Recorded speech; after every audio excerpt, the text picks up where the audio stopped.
So we are group 17. This is our presentation. We're doing the benefits and consequences of varying amounts of screen time. My name is Shane Dirksen. My name is Maahedah Sadiq. My name is Sam Fowler. My name is Bianca Reyes. And my name is Joshua Barrientos. So what is screen time? So screen time is defined as the time spent using a device such as a computer, television, or smartphone. This can go beyond that. This is like any kind of screen that you interact with. All forms of interaction are considered screen time. And screen time has increased for all ages as technology has become more integral to the inner workings of society. So this is like, considering like even at McDonald's now they have like kiosks and whatnot. All of that is screen time, right? And then many side effects of this increased screen time have been discovered as the popularity of technological devices has grown. And this is kind of the main thing that we're going to talk about in this presentation. So not all types of screen time are created equal. There's a couple different categories. There's passive screen time, which is like watching TV. There's interactive, which is like playing video games. There's communication, which is like social media, Facebook, Instagram. There's content creation, which is like digital art or 3D modeling. There's educational, which is like this presentation or doing homework or everything we do on campus or on Canvas. And then there's just other types of screen time.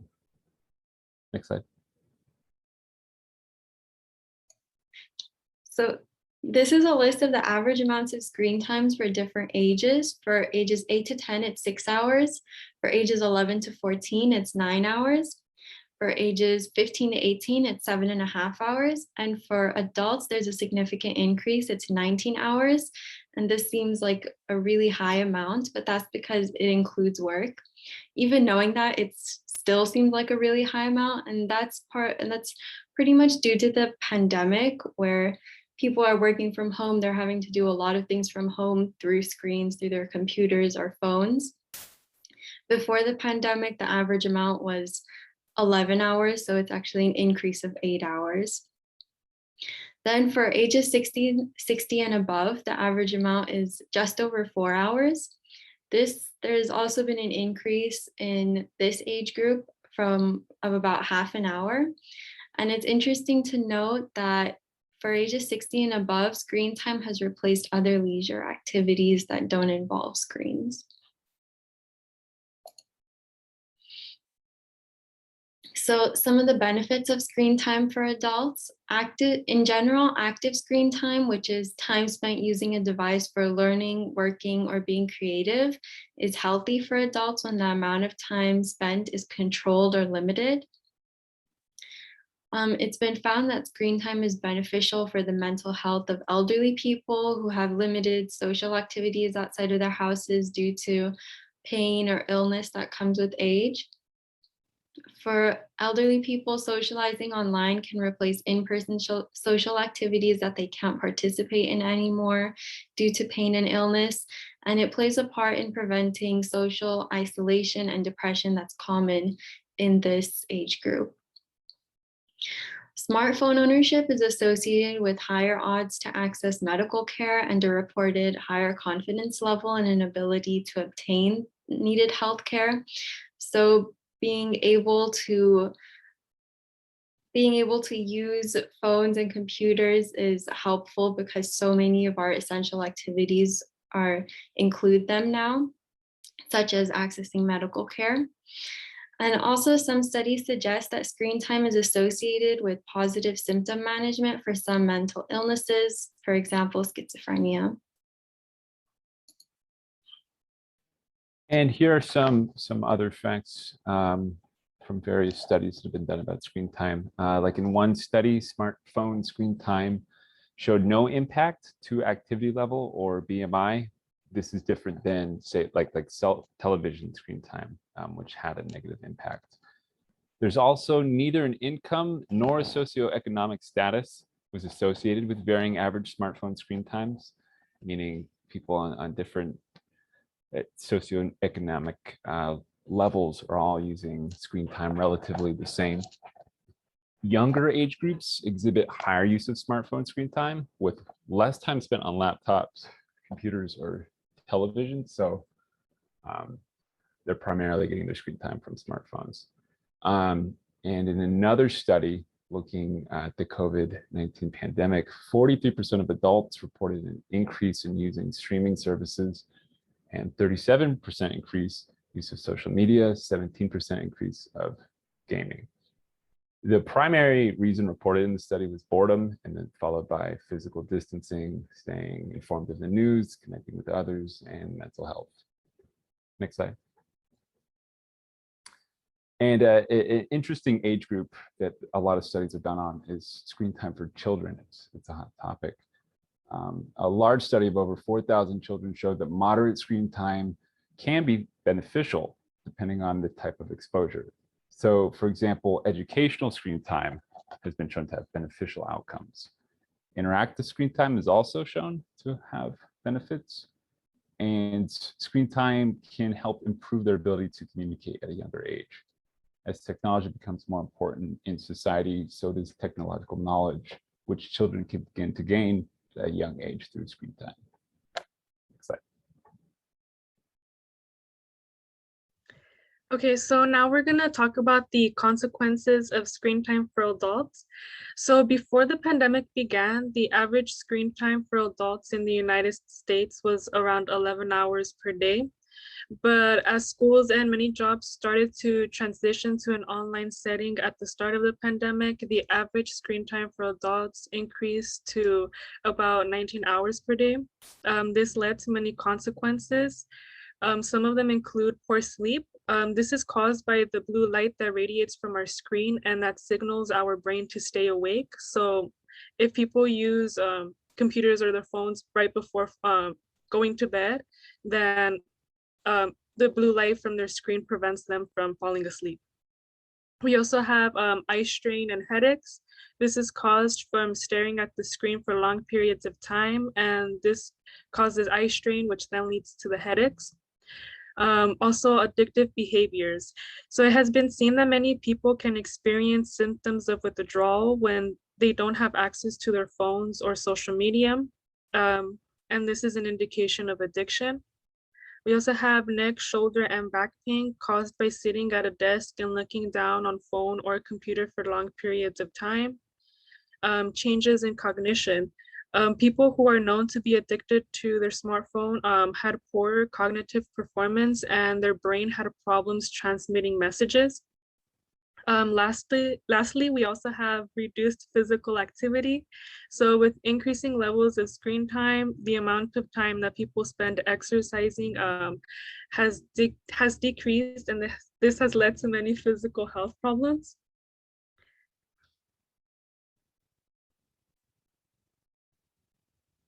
So the consequences of screen time for children ages 5 and below. So exposing toddlers to too much screen time at a young age can have many negative effects.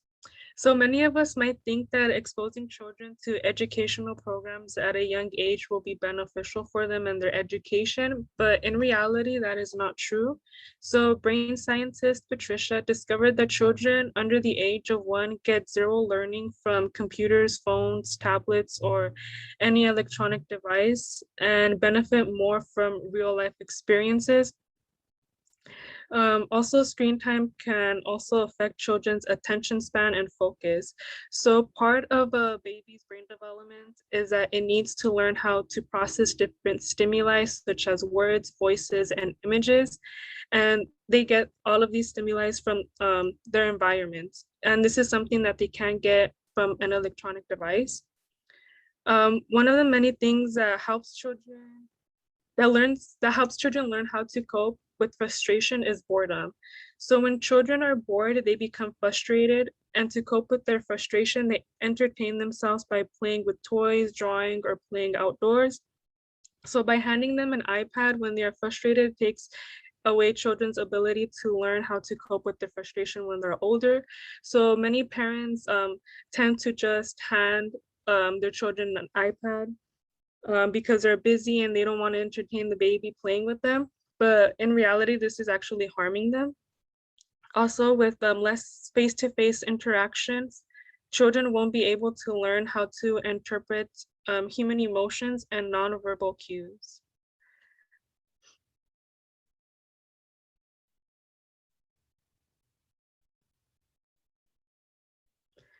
Okay, so the consequences of screen time for children ages 5 to 10. So some of the consequences for children between the ages of 5 to 10 include obesity. So when watching TV, we usually tend to snack on chips, candy, popcorn, or any other junk food.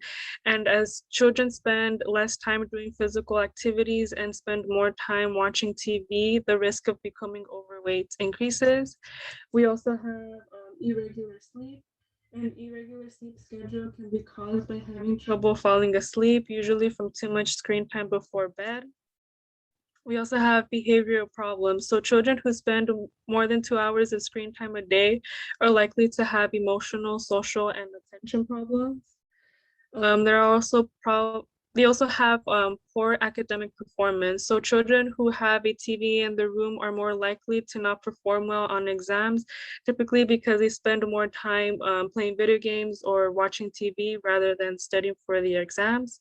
And then lastly, we have violence. So many children express violent behavior after being exposed to violent movies, shows, or video games because they think that it is normal behavior. Okay, let's go on to the other studies and statistics done in correlation with screen time and negative development of children. So let's talk about one of the reasons why parents won't limit screen time. In one study, it found that parent anxiety about neighborhood safety resulted in more screen time for the child. This makes sense because due to the fear of the neighborhood, parents could force or not encourage play outside the home, which results in more screen time for the children. One negative correlation of screen time and the development of a child is shown in one study where there was a total of 2,441 mothers and children, and it was done by Sari Madigan, PhD. And it's in this study, it included 24 and 36-month-old children. And when they were screen tested for social, behavioral, and cognitive development, it showed that those children that spent with screens scored poorer on those tests. Another interesting correlation was done by a health researcher, uh, researchers Valeria Carson and Ian Jensen, and they found that kids that lived in crime-filled neighborhoods had a 40 to 60% higher chance of having exuberant use of screen times.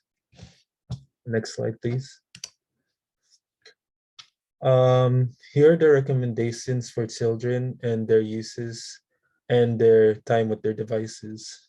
For toddlers, meaning those under the age of 2 years old, they are recommended to have very little with adult supervision or no screen time at all. Like my group mate mentioned before, during around this age is a key development in child's mind, and screens can get in the way of that development. For children between the ages of 2 to 5 years old, it is recommended they only have 1 hour of screen time. While the development of a child is most important during the first 2 years they are alive, in this age range, children are still learning how to act and interact with their environment. For children between the ages of 5 and 17, it is recommended they have only 2 hours of screen time per day. Next slide.